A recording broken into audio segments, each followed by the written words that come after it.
Nesta manhã que o Senhor nos oferece, continuaremos ouvindo a palavra de Deus no livro do profeta Isaías. Continuaremos ouvindo a palavra de Deus no livro do profeta Isaías. Hoje o tema temos adotado para esse livro é Deus confrontador, mas também Deus resgatador. Vamos continuar a nossa caminhada e nesta manhã, como igreja reunida, então, receber a palavra do Senhor, a voz do Senhor, hoje focando em Isaías 55, capítulo 55, do verso 8 ao verso 13. Você está atento à palavra, você está acompanhando a palavra na sua vida, e quando cultuamos, viemos para ouvir a palavra e prestar atenção na palavra. Não queremos ouvir a voz de homens, articulações de alguém que com habilidade possa falar. Nós queremos receber as verdades da palavra de Deus. Isaías 55, 8 a 13. E ao verso que nós temos destacado neste livro, antes de lermos o nosso texto, vamos recordar este verso, Isaías 55, 6. Juntos vamos dizer esse verso então: busquem o Senhor enquanto é possível achá-lo, clamem por ele enquanto está perto. E o nosso foco então, Isaías 55, e nós vamos focar do verso 8 ao verso 13, mas seremos mais abençoados se nós entendermos o contexto onde está esse pequeno trecho que vamos ler e focar nesta manhã. E para isso quero voltar um pouco atrás, quero voltar ao capítulo 52. Lá diz o seguinte no verso 13, Isaías 52, 13. Vejam, o meu servo agirá com sabedoria, será engrandecido, elevado e muitíssimo exaltado. Vejam o meu servo. O profeta Isaías fala deste servo algumas vezes no seu livro, um servo profético, isto é, profetizado por ele. E aqui Deus falando na voz de Isaías diz: vejam, prestem atenção no meu servo. E diz que ele será engrandecido, elevado e muitíssimo exaltado. Então, este servo é glorioso. Mas continua o verso 14 apresentando um contraste. Este servo tremendo, glorioso como Deus, haverá de experimentar uma outra situação. O verso 14 diz assim: como houve muitos que ficaram pasmados diante dele, sua aparência estava tão desfigurada que ele se tornou irreconhecível como homem. Então este servo glorioso passa por essa experiência quando se torna até irreconhecível, desfigurado. E nós entendemos um pouco melhor indo mais à frente no capítulo 53. O capítulo todo fala desse servo como um servo sofredor, um servo glorioso, mas que passa pelo sofrimento, é um homem de dores. O verso 10 diz o seguinte sobre ele: foi da vontade do Senhor esmagá-lo e fazê-lo sofrer. E embora o Senhor tenha feito da vida dele uma oferta pela culpa, ele verá a sua prole e prolongará os seus dias, e a vontade do Senhor prosperará em sua mão. Depois do sofrimento de sua alma, ele verá a luz e ficará satisfeito. Pelo seu conhecimento, meu servo justo justificará a muitos e levará a iniquidade deles. Aí está esta grande obra deste servo glorioso, mas que sofre até a morte. Quem seria ele? Certamente é a profecia do Senhor Jesus Cristo.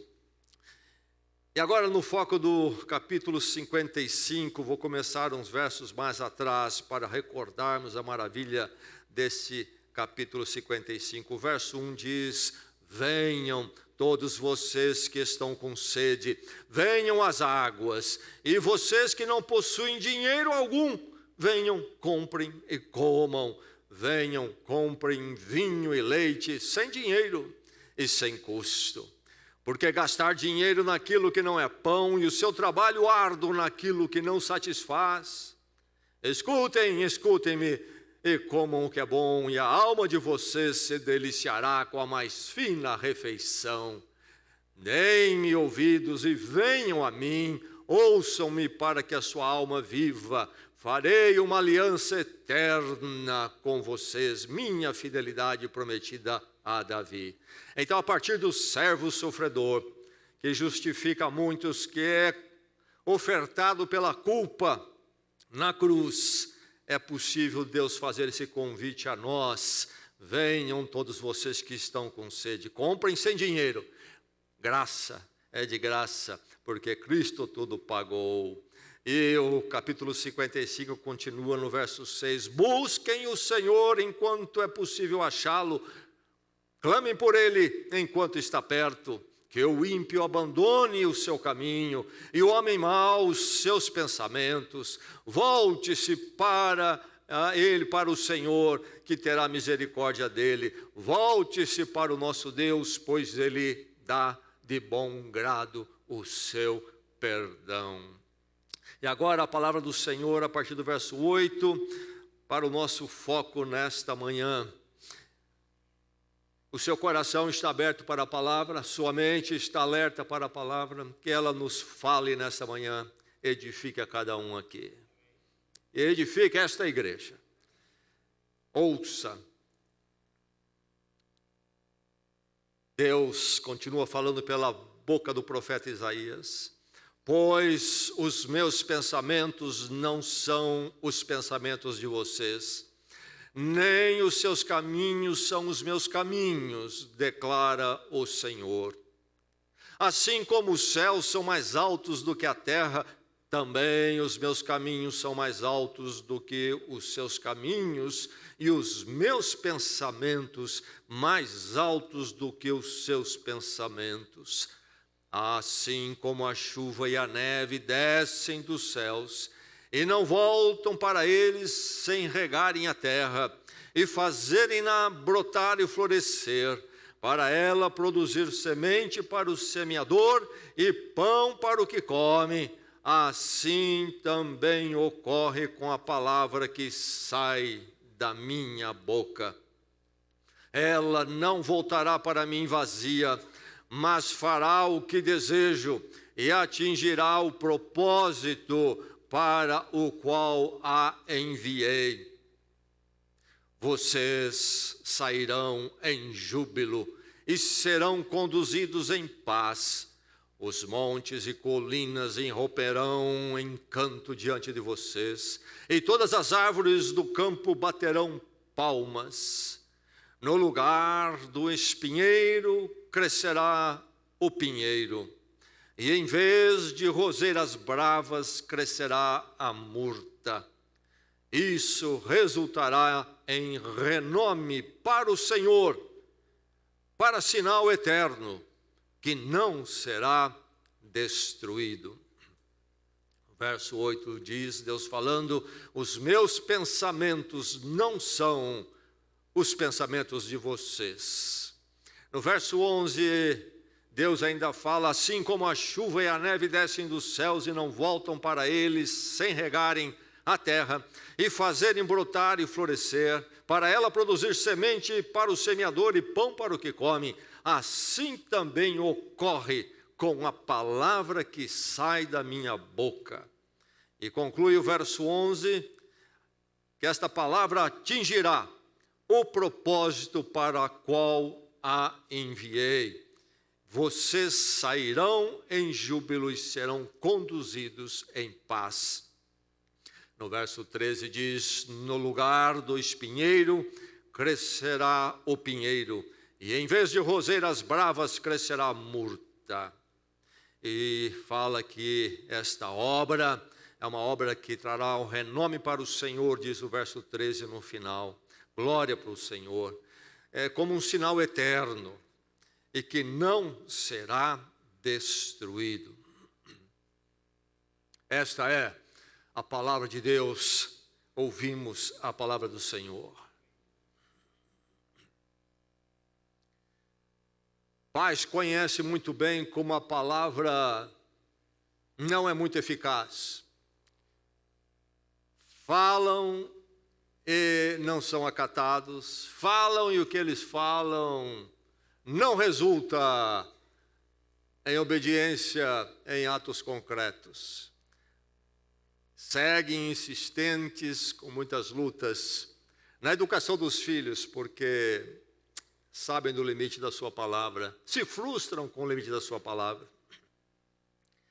Muitos anos atrás, nas semanas ali, na época do Natal, eu e minha esposa estávamos dando uma volta pelo centro de Bragança, estou falando aí de uns 30 anos atrás, e estávamos descendo a rua paralela ao mercado, e descida íngreme, ruas cheias, e pessoas naquela calçada apertada, e vimos que um casal vinha em dificuldades com a filha pequena, e a filha estava chamando a atenção, rebelde, barulhenta, chorosa, etc. E quando fomos nos aproximando, eles olharam para cima e nós olhando para eles embaixo, chegando já perto um do outro, eles me reconheceram, frequentavam a igreja, e quando chego então já a nossa, juntos ali conosco, ouço o pai dizer para ela: olha, pare de chorar que o pastor está aqui. Tal é a frustração dos pais, que eles lançam mão de qualquer coisa para ver se a palavra deles tem algum efeito. E às vezes tem coisas absurdas, não é? Uma vez ouvi a mãe falar para o seu filho: garoto, que como qualquer garoto é tentado pelos muros, quer subir nos muros. E ele subiu, ela mandou descer, e quando ela viu, ele estava subindo de novo, aí ela já irritada disse para ele: eu falei já para você subir no muro. E acrescentou: se você cair e quebrar a perna, nem venha chorando para mim. Fiquei pensando, que palavra é esta? Se quebrar a perna, nem venha chorando para mim, que eu não quero saber.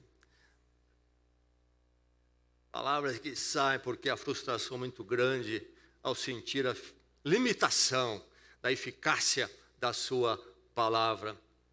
Mas aqui nesse texto diz que a palavra não voltará vazia, mas fará o que desejo.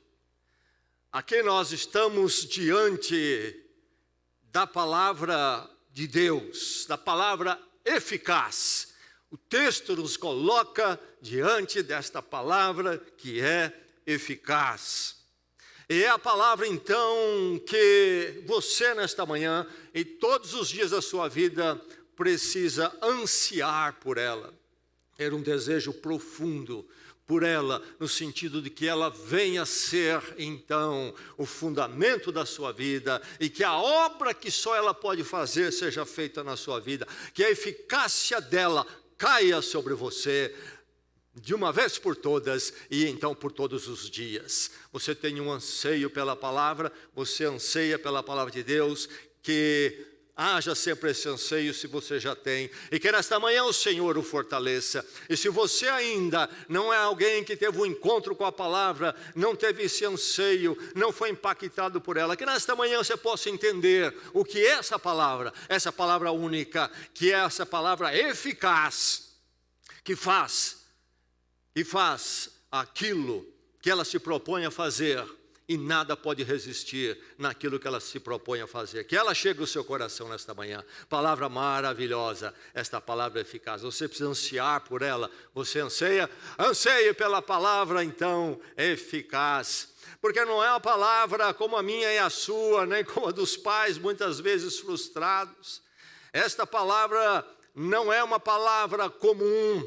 Não é uma palavra nem mesmo daqueles que podem dizer ou até escrever palavras com grandes articulações, concatenações de pensamentos interessantes e até profundos, grandes reflexões. É maior do que tudo isso, é diferente, ela é distinta, ela é única.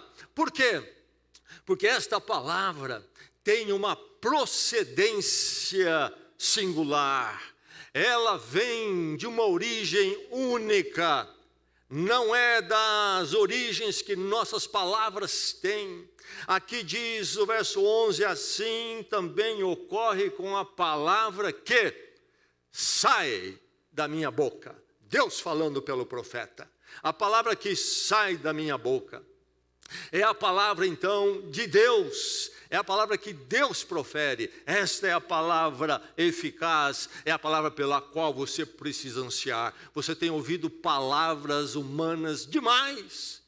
Você precisa começar a ouvir a palavra de Deus, desejar a palavra de Deus, acima das palavras humanas, e até de um certo anseio que você tem por elas. Você precisa ouvir acima delas a palavra de Deus, porque é a palavra de Deus, procedência singular.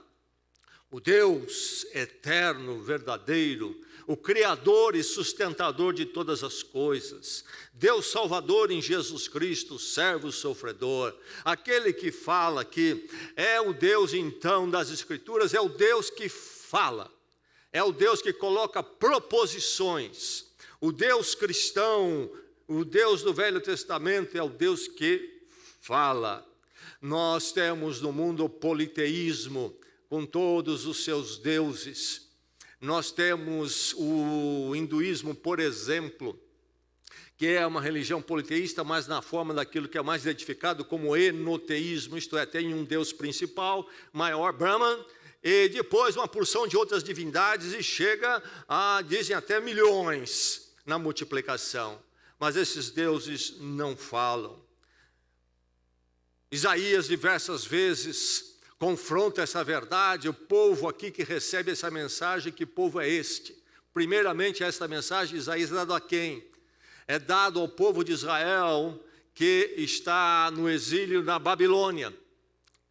Lembremos, o povo de Israel se afastou de Deus e caiu em caminhos estranhos, aquilo que Deus colocou para eles, se afastaram de Deus. Os profetas interviram advertindo, eles não ouviram, e Deus permitiu a correção do povo dele, através do açoite de impérios vizinhos. E houve esse momento, em 586, quando então Jerusalém foi arrasada pelo grande império da Babilônia, derrotados, foram levados para a Babilônia e lá ficaram cerca de 70 anos em exílio. E agora, na visão já do profeta, por volta de 538, chegou a hora deles retornarem à terra. Mas o profeta está vendo tudo isto, e esta palavra ele envia a eles como uma palavra de encorajamento e direcionamento. Que eles voltem à terra, não apenas para reconquistar a terra, mas para reconquistá-lo naquele propósito que Deus teve, quando em primeiro lugar Ele deu aquela terra a eles. Isto é, para viverem ali como um povo da palavra, ouvindo a palavra do Senhor e a obedecendo. Mas eles estão na Babilônia. A Babilônia era um lugar cheio de ídolos, paganismo, muitos ídolos. Mas não falam. Isaías diversas vezes os confronta, dizendo, eles não falam, são mudos. O nosso Deus, o Deus da palavra, o Deus que se apresenta na história, é o Deus que fala. O universo não fala. O todo, que hoje em dia todo mundo fala, está voltado para esse misticismo, a visão do todo, e ser um com o universo não fala. Uma vez um homem que não cria em nada, a não ser no materialismo, na matéria, chegou um dia quando ele enfrentou uma grande injustiça na vida dele, e foi profundamente ferido e sofreu danos. E naquela hora de agonia, como sempre acontece com o coração humano faz algum tipo de oração. Ele finalmente entende a sua necessidade de algo além dele. E diz a história que o homem, então, nesse momento de tremenda frustração e injustiça, abriu os braços, olhou para cima e diz, isto é injusto. Ele diz que ecoou lá do espaço do universo uma voz dizendo, e eu não tenho nada a ver com isto. O universo não fala. Deus fala. A palavra que sai da minha boca, Ele tem nos falado, e nós temos a palavra de Deus. Hebreus, o livro do Novo Testamento, que explica a conexão muito bem entre as liturgias lá do Velho Testamento e Cristo, como ele é o cumprimento de tudo aquilo que lá eram sombras, eram símbolos que apontavam para ele, que é a realidade, o cumprimento de tudo. Hebreus capítulo 1, verso 2 diz o que? Há muito tempo Deus falou muitas vezes e de várias maneiras aos nossos antepassados por meio dos profetas, mas nestes últimos dias falou-nos por meio do Filho, a quem constituiu herdeiro de todas as coisas e por meio de quem fez o universo. Aí está o Filho, mas que também é o Deus Criador, na manifestação trinitária. E aqui nós temos então Hebreus falando do Deus que falou através dos profetas, mas agora tem esta fala final. A fala dos profetas se cumpre nele, e ele é a última fala, e a fala plena e a fala definitiva. Nesses últimos dias falou-nos por meio do Filho, por meio de quem fez o universo. Simplesmente isto: Deus andou entre nós em Jesus Cristo. É a palavra de Deus, é a palavra que procede de Deus. A palavra humana tem algum poder? Sim, tem. Uma palavra bem colocada, uma palavra às vezes na mão de alguém muito hábil, um escritor, um orador, impacta as pessoas, mas até um limite, até um ponto. Não são palavras absolutas. A palavra humana tem limites. Há um pensamento, um ensino por aí, denominado de neurolinguística, que quer dar à palavra humana um poder que ela não tem. Ela tem alguma influência, mas a forma que eles abordam é que esta palavra pode até quase como que criar realidades. E eu já vi pessoas que participaram de treinamentos nesta área, que a PLN, neurolinguística, que saíram de lá crendo que eles falando podiam fazer as coisas acontecer. A lei do engano, ilusão. A palavra humana não é e nem pode ser como uma palavra que procede da boca de Deus. A palavra de Deus, sim, é eficaz. Ela é eficaz porque ela procede do próprio Deus. Gênesis 1:3, logo o início das Escrituras, diz que no princípio Deus criou os céus e a terra. E aí diz em seguida o que no verso 3, Deus disse: haja luz, e houve luz. Você percebe? Você entende? Deus se manifesta e Deus faz acontecer simplesmente pela palavra dele. O Deus que diz: haja luz, e houve luz.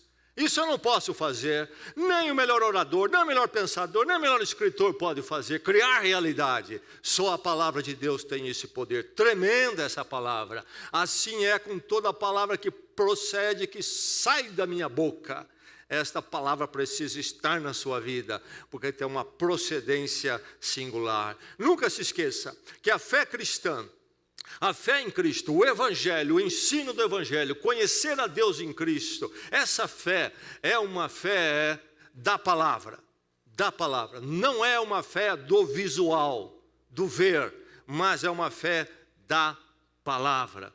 Deus, interessante lembrar os 10 mandamentos que Deus dá a Israel e também serve para nosso direcionamento, onde ele vai dizer: não farás para ti imagem alguma do que está nos céus da terra, embaixo nas águas. Já uma advertência a Deus com o perigo do visual. Podemos ter representações, sim, podemos, mas nunca para fins litúrgicos de culto e de encontrar Deus, ou encontrar verdades. Deus nos remete à palavra. Ele escolheu a palavra, Ele nos deixa a palavra, Ele falou através dos profetas, e os profetas escreveram o que Deus falou, a palavra que procede da boca de Deus. A fé cristã é a fé da palavra. E nós precisamos nos voltar para a palavra e lembrar disso e despertar nossa mente para a palavra. Quando nós perdemos esta visão e nós ficamos entregues ao visual, nós somos fadados a grandes confusões.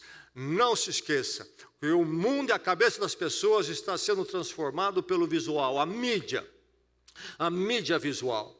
Não somente uma questão da mensagem dela, mas da forma que ela está mudando o modo de pensar das pessoas. E é preciso voltarmos ao conhecimento através da palavra. Esse é o caminho que Deus escolheu, é o caminho seguro, a proposição estabelecida, a verdade colocada. João, capítulo 1, verso 1, Evangelho de João, como é que ele abre? Primeiro verso: no princípio era aquele que era a palavra. E a palavra estava com Deus, e a palavra era Deus. Que palavra é esta? Jesus Cristo. Jesus Cristo, aquele que nós vamos conhecer, e conhecendo através da palavra, vamos conhecer melhor a verdade de Deus. No princípio já, na criação, a palavra estava lá. Haja luz, houve luz. No princípio era aquele que é a palavra. Ele estava com Deus. E era Deus, novamente, a visão trinitária. Deus Pai, Deus Filho. Mas, enfim, veja a importância da palavra, como a fé cristã é sobre a palavra. A palavra encarnada em Jesus Cristo, sim, mas que nós conhecemos através da palavra proferida, e a palavra proferida que é mantida através da escrita, do texto que nós temos. Aí nós conhecemos o Senhor. A fé cristã é a fé da palavra.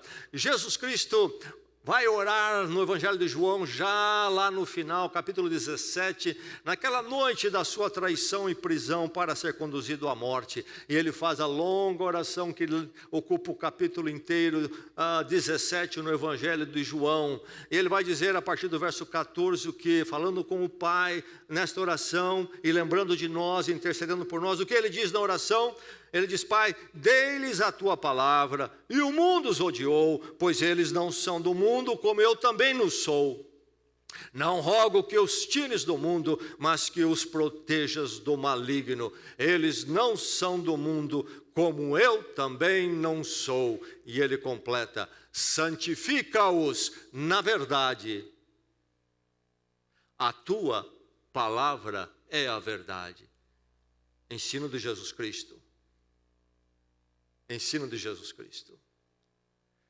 Eu dei a eles a tua palavra e o mundo os odiou.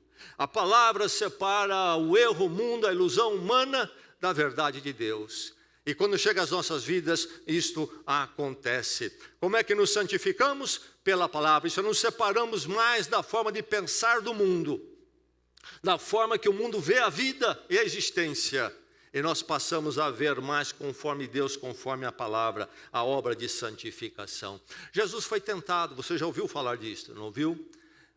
Antes dele começar seu ministério, logo após o seu batismo, ele é levado para um tempo de provação no deserto, onde ele jejua ali por muitos dias.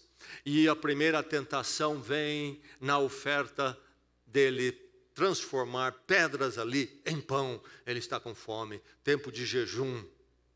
E Jesus resiste à tentação, citando uma palavra do Velho Testamento, que está em Deuteronômio 8:3. O que é que ele diz para o diabo que o vem tentar, Satanás? Nem só de pão viverá o homem, mas de toda palavra que procede da boca de Deus. Você percebe? A fé cristã é a fé da palavra. Você precisa ansiar pela palavra, buscar a palavra, conhecer a história da salvação, a história resgatadora de Deus que nos é dado pela palavra, e então como devemos viver essa história com Deus. Hebreus 4:12, um verso maravilhoso que tantos cristãos têm memorizado à volta do mundo através dos séculos. Você precisa memorizar também. O que diz Hebreus 4:12, a palavra de Deus é viva e eficaz, mais afiada do que uma espada de 2 gumes. Ela penetra até o ponto de dividir alma e espírito, juntas e medulas, julga os pensamentos e intenções do coração. Há aqui uma linguagem metafórica, quando fala de juntas e medulas, inclusive alma e espírito, apenas ilustrando como ela pode ir ao âmago das coisas, mas no âmago, na verdade, do nosso coração, dos nossos pensamentos. Então esta palavra de Deus diz aqui é viva e eficaz, mais afiada do que uma espada de 2 gumes, e diz que ela tem a capacidade de julgar pensamentos e intenções do coração. Ela nos lê muito bem e ensina-nos e nos mostra como nos ler. Eu quero me conhecer, vou procurar um terapeuta. Quer se conhecer? Leia a palavra. E faça como o salmista: sonda-me, ó Deus, e vê se há em mim algum caminho mau. Prova-me. Como que eu vou conhecer a mim mesmo? Vá à palavra e vê o que ela diz sobre você. E você vai se conhecer. Você vai conhecer os seus pensamentos, suas intenções. Enfim, aí está essa palavra tremenda, de uma procedência singular. É a palavra que sai da boca de Deus. É a palavra eficaz. É por ela que você precisa ansiar. Há um anseio em você pela palavra de Deus. A palavra de Deus que tem essa procedência única, então, poderosa. Ela então há de fazer aquilo que ela deve fazer, aquele objetivo que Deus tem na sua palavra acontece. Não é algo que pode dar em nada. O que Deus fala há de ser. Esta palavra é eficaz porque ela tem um efeito garantido. Não uma possibilidade, um talvez, mas ela faz aquilo que Deus intenciona que ela faz. Diz o verso aqui, que a palavra de Deus falando não voltará para ele vazia. Ele acrescenta: atingirá o propósito para o qual eu a enviei. Você percebe aqui o efeito garantido? Ela vai atingir o propósito para a qual eu enviei. A palavra de Deus não fracassa no meio do caminho, ela não pode ser resistida, ela é tremenda. Você precisa ansiar por essa palavra, deste efeito garantido. Não de um talvez, não pode ser, mas essa palavra que faz a obra de Deus, e se chega à sua vida, faz a obra de Deus na sua vida. Isto é garantido, mas note bem aqui, fará o propósito. E aí percebemos que o propósito de Deus é definido. Não é a esmo, Deus tem um propósito definido, e quando ela chega à sua vida, Deus tem um propósito definido para realizar na sua vida. Deus sabe exatamente o que Ele quer fazer, e é infalível, este propósito será realizado. Ela vai atingir esse propósito, atingirá o propósito, ela é infalível, ela realiza aquilo que tem que ser realizado. Que maravilha pensarmos nisso quando nós pensamos em proclamar a palavra de Deus ao mundo, proclamar o Evangelho ao mundo, proclamar aos nossos amigos. Sentimos tão pequenos, tão impotentes, eles são tão resistentes, estão cheios de argumento. Deixe-me dizer que a única coisa que precisa fazer, que a igreja precisa fazer, é anunciar a palavra. Porque ela vai realizar o que precisa ser realizado. Não sabemos o tempo, os meus pensamentos não são os seus pensamentos. Os planos de Deus, a hora, como, nós não sabemos, mas aquilo que Deus intenciona será feito, será realizado. O que nós fazemos é apenas proclamar a palavra.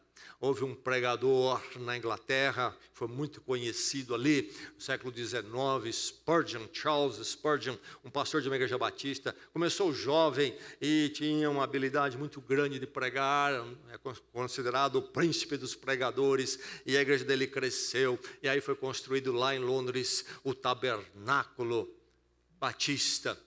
E então, até hoje há esse prédio lá, mas hoje já mais reduzido. Infelizmente, entrou naquela igreja depois dele ideias que distorcem o evangelho, e a igreja caiu. Hoje está começando a se levantar novamente. Mas ele foi um grande pregador, conhecido em Londres toda. Grandes sermões, escreveu muito, fez muito.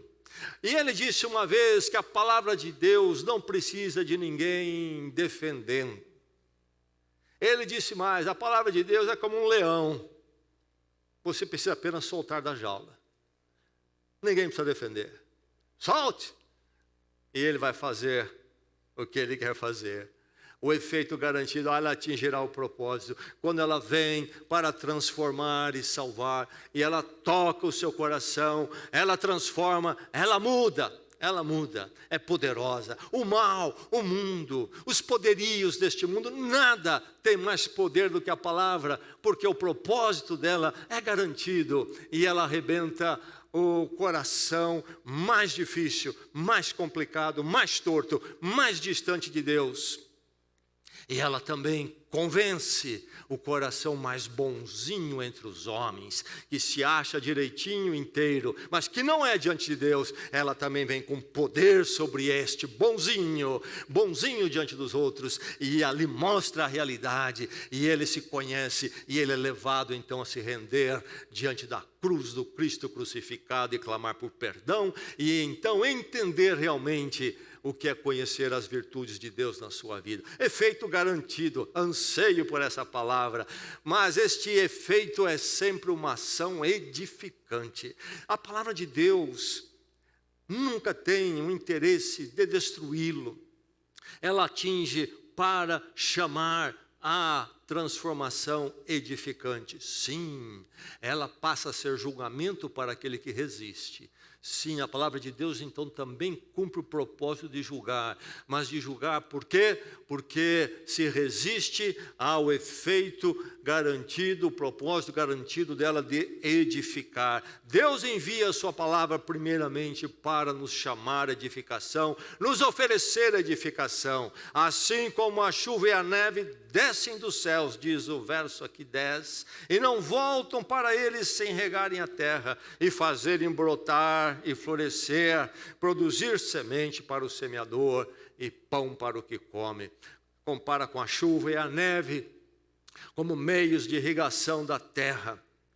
Esta palavra que vem como esta chuva, que vem fazer tudo florescer e dar o alimento. A chuva vem para edificar. Então, assim é a palavra de Deus vem para fazer essa obra nova e maravilhosa na vida de todo aquele que é impactado por ela.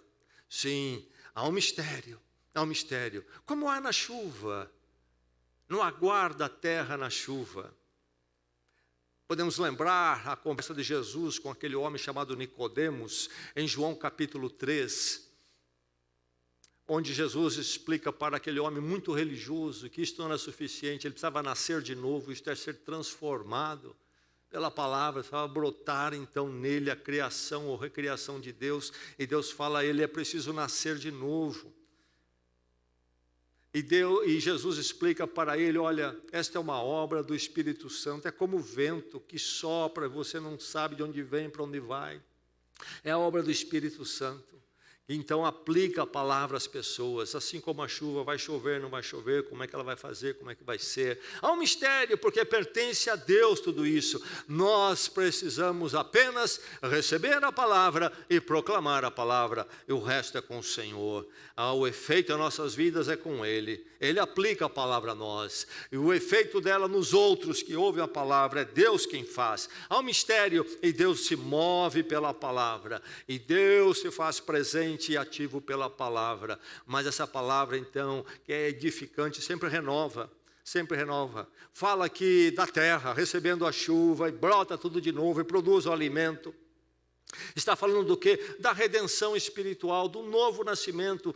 Como a chuva cai e as coisas brotam, nasce na nossa vida a nova pessoa que vive para Deus. Diante da cruz do Cristo crucificado, eu morro pela fé com Ele. Pela fé eu morro com Ele. Morreu a minha morte, sou pecador. A morte dele é exatamente a fotografia do meu coração. Eu preciso da graça de Deus, e Ele pagou, morreu a minha morte. Recebo esse perdão que Ele conquista por mim e me oferece e dá graciosamente. E quando eu morro com Ele, também nasço no poder do Cristo ressurreto para uma nova vida. É como a chuva que cai e faz brotar tudo de novo. É a redenção espiritual.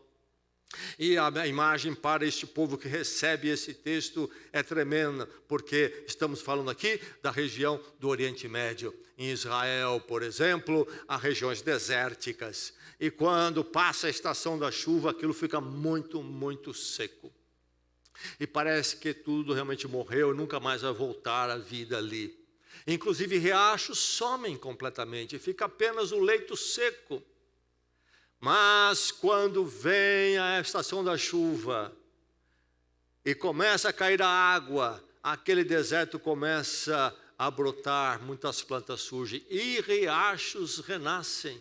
Começa a água a correr novamente, como é forte a imagem para eles. Assim como a chuva cai e faz brotar e florescer e dar o alimento, assim é a minha palavra. Uma palavra que renova, uma ação edificante, mas não somente renova, como também alimenta, isto é, dá o sustento à minha fé. Como que eu vou prevalecer no meu caminho neste mundo? A palavra de Deus é o que sustenta a minha fé, me dá a direção, é luz para o meu caminho, diz o Salmo, não é?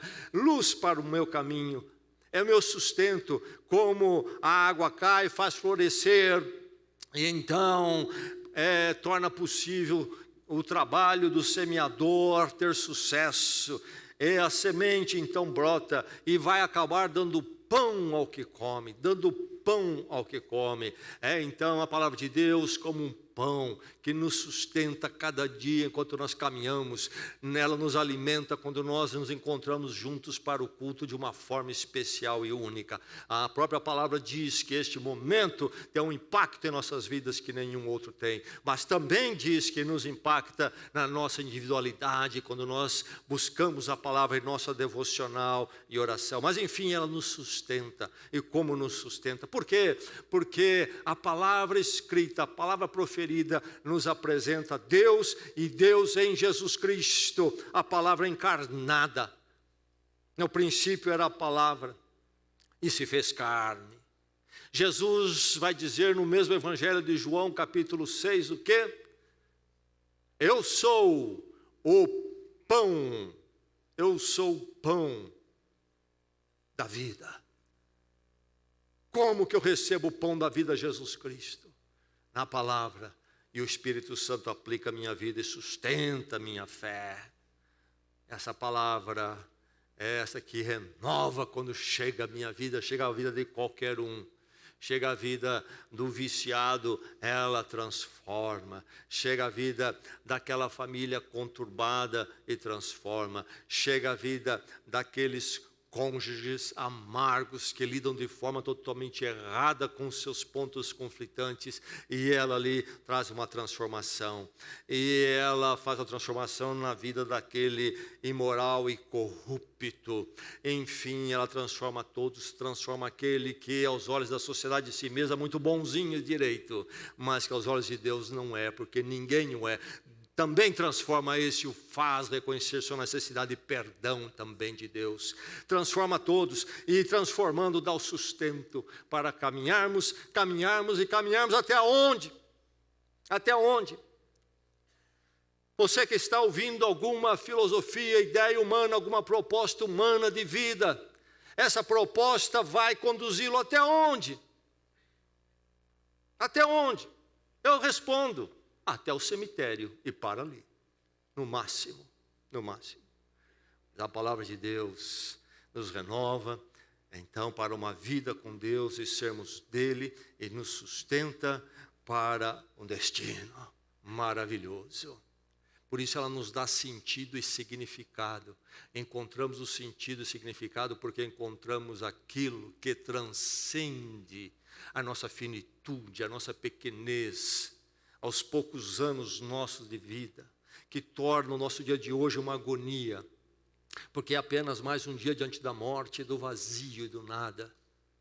Mas agora, vivendo para Deus e com Ele, por causa da obra da palavra que nos traz a Deus em Jesus Cristo, nós temos um sentido para a vida que transcende tudo neste mundo tão fugaz e passageiro, e transcende a nossa finitude. Nos dá um sentido sim, da eternidade. Esta palavra é algo que você precisa ansiar. Ela é eficaz, tremendamente eficaz, porque ela redime. resgata definitivamente. Isto é, quando ela resgata o coração humano, ela resgata para todo sempre, para uma vida com Deus, hoje, amanhã, daqui a 10 anos, daqui a 10 mil anos ainda. Vocês sairão, diz o texto, em júbilo. Vocês sairão em júbilo. Um verso aqui, o verso 12, todo de alegria e vibração. E serão conduzidos em paz. Os montes e as colinas irromperão em canto diante de vocês, e todas as árvores do campo baterão palmas. Expressões metafóricas de tempo de alegria e vibração. Do que é que o profeta está falando aqui? Lembre-se novamente, ele está falando ao povo que está no exílio, e chegou a hora que Deus havia prometido, passado o tempo de correção, eles vão voltar para a terra deles e reconstruir. Houve uma mudança na geopolítica. Aqueles que os levaram para o cativeiro não estão mais no poder, caíram, o poder da Babilônia caiu, foi tomado por Ciro, o medo persa, e ele tem uma outra política. Deus usa a geopolítica para cumprir a sua palavra, e a promessa do retorno agora vai se concretizar, chegou a hora,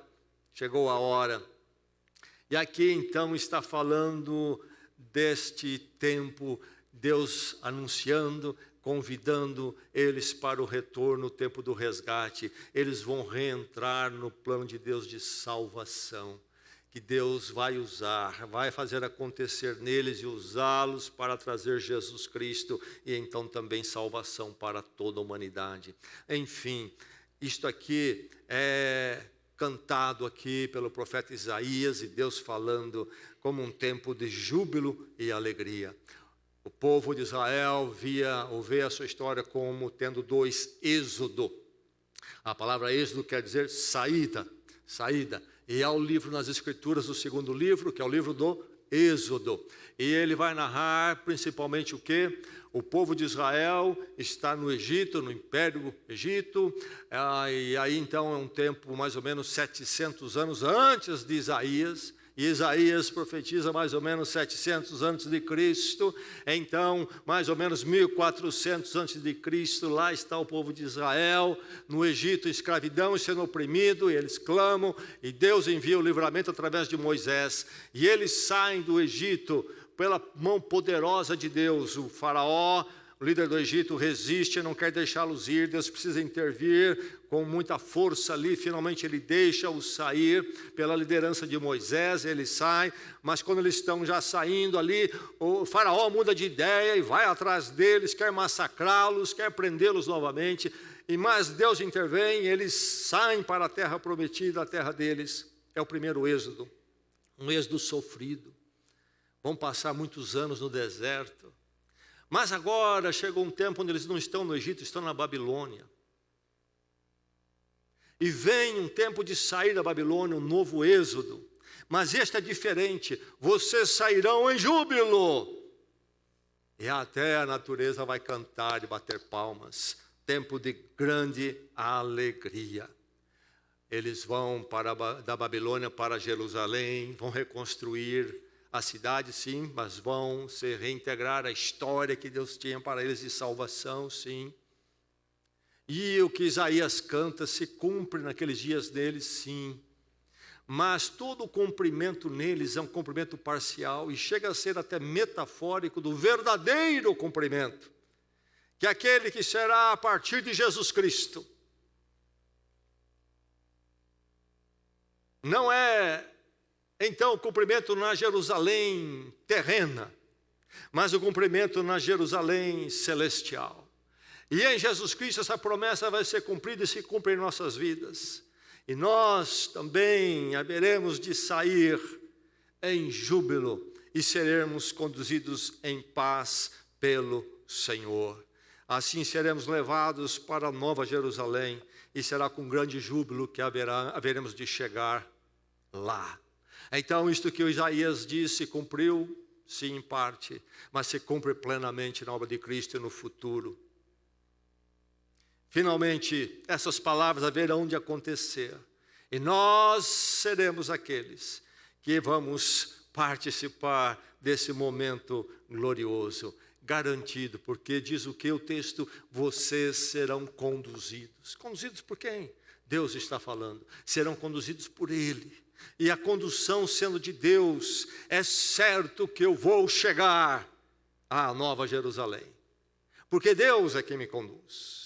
É o braço dele, é a direção dele é infalível, a palavra dele é infalível. Haveremos de chegar a esse tempo maravilhoso, quando então todas as vicissitudes deste mundo terão passado. A palavra de Deus canta tanto sobre esse novo tempo. Isaías mesmo, nos versos à frente, nos capítulos à frente, vai deixar muito claro essa visão final e gloriosa. E se não houver essa visão final gloriosa, o que é a vida? O que vale a existência? Nada, nada. O espírito humano ficará em sofrimento, dor e agonia. E muitos paliativos serão necessários para se atravessar a vida em grandes ilusões. O espírito humano clama por essa realidade, essa promessa maravilhosa. Algo não está completo, não está no lugar, falta. E falta o que então? Então Deus e a sua presença plena. Numa experiência onde não mais pertenceremos a este mundo transitório, tão conturbado e sofrido. A palavra de Deus canta tanto sobre isso. Jesus Cristo falou sobre esse tempo. Mesmo no Velho Testamento, Isaías, Salmo 46 diz: há um rio cujos canais alegram a cidade de Deus.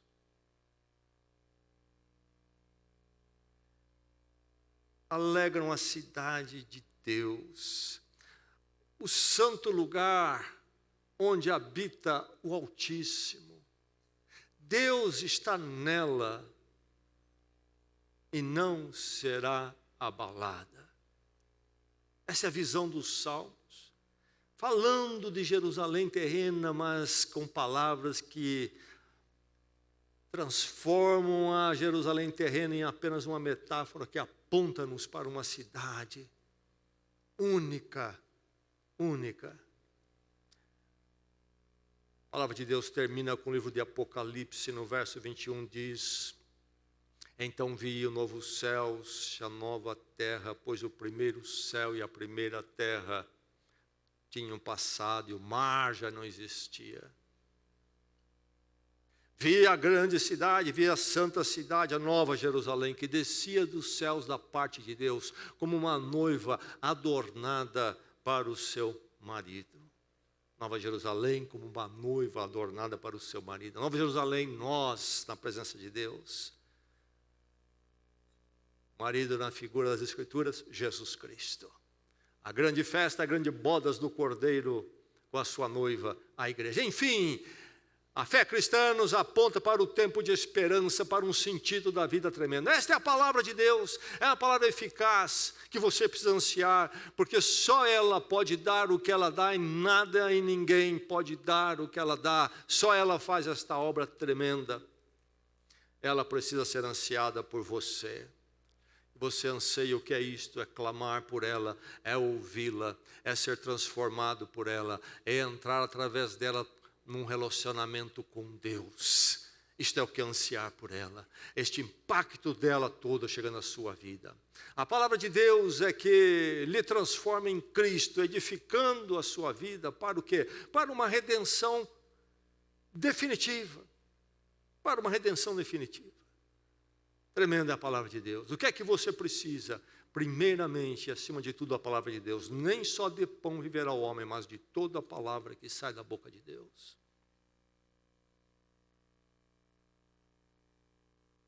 Que a palavra do Senhor, a verdade dele, possa ser a luz do seu caminho. A luz do seu caminho. Porque será a luz do caminho com Deus, o caminho eterno. Oremos.